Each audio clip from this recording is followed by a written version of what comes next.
الحمدللہ والصلاة والسلام علی رسول اللہ اما بعد۔ امام فرماتے ہیں ہمیں حدیث بیان کی اسماعیل نے، انہوں نے کہا ہمیں حدیث بیان کی ہمارے بھائی نے،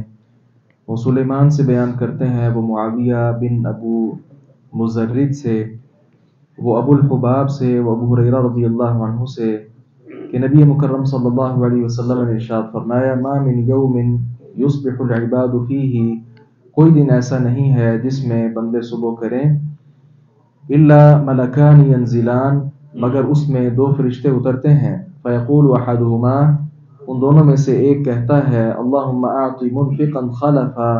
اے اللہ خرچ کرنے والے کو اس کی جگہ اور عطا فرما، ویقول الآخر، اور دوسرا فرشتہ کہتا ہے اللہم اعط ممسکا تلفا، اے اللہ مال روک کر رکھنے والے کو تباہی دے۔ رسول اللہ صلی اللہ علیہ وسلم نے صدقے کی ترغیب دیتے ہوئے یہ بات ارشاد فرمائی ہے کہ روزانہ ہی دو فرشتے آسمان سے اترتے ہیں،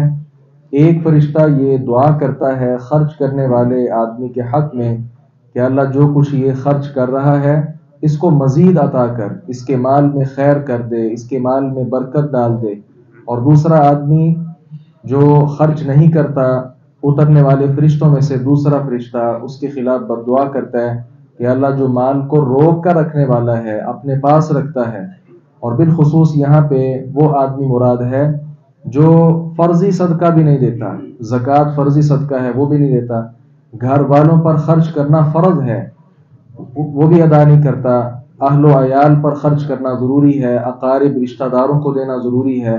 مہمان کی مہمان نوازی کرنا ضروری ہے، جو ان سارے فرائض سے غافل ہے